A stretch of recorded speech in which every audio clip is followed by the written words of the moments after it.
Workers looking to upgrade their skills will be equipped to take on jobs of the future. Firms will also get help to transform and redesign company roles.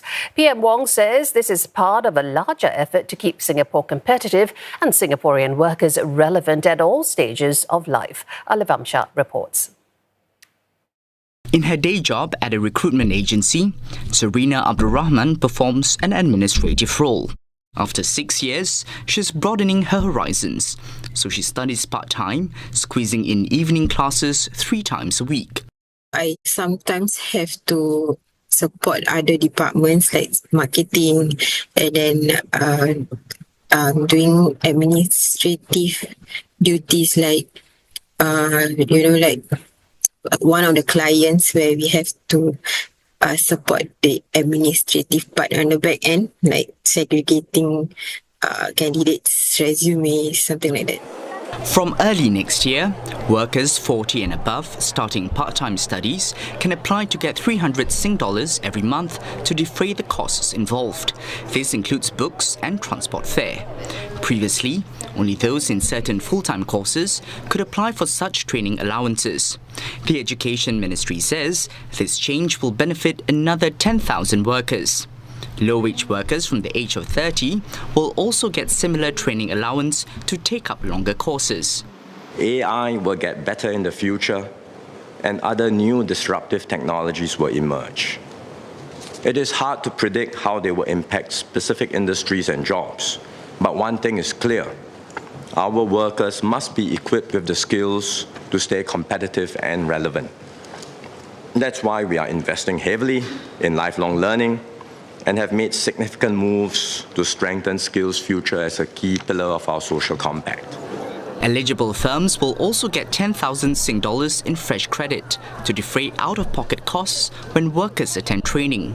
The Skills Future Enterprise Credit will also be redesigned so firms can use it like an online wallet, instead of having to apply for costs to be reimbursed. The government is also making moves to support firms' efforts to transform. For instance, businesses can tap a new grant that will fund up to 70% of efforts to redesign job scopes for workers. Plus, the labour movement is getting another 200 million Singapore dollars to help more companies transform. Singapore will also extend a wage offset scheme for senior workers until the end of next year.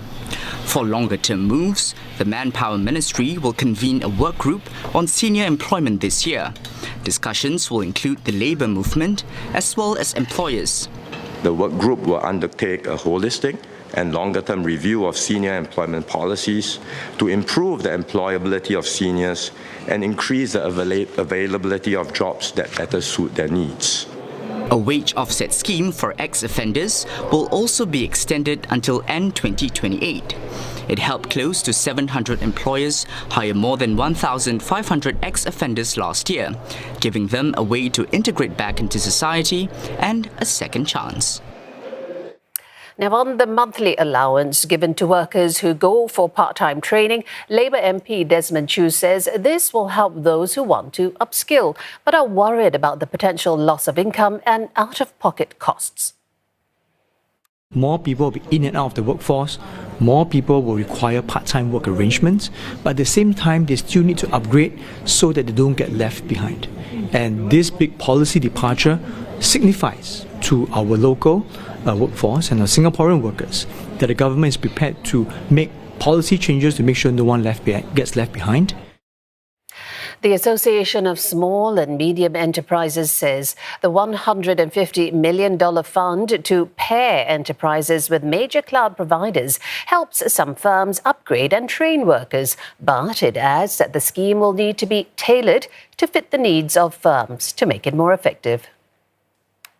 If you ask me, a good approach is really to look at how to proportionately look at companies that are willing and able and proportionately apply it to whether you are a small or medium or large, and then allow that access to be open to different companies as long as you're willing and able. Well, the Labour movement also welcomed the additional $200 million funding for NTUC's Company Training Committee grant. Labour MP Patrick Tay hopes more firms will come on board. This CTC grant will help companies not just encourage them to get their workers to reskill, upskill and multi-skill, but at the same time also help in the company transformation process to raise productivity, to automate, to robotize and of course mechanize and a whole host of other measures.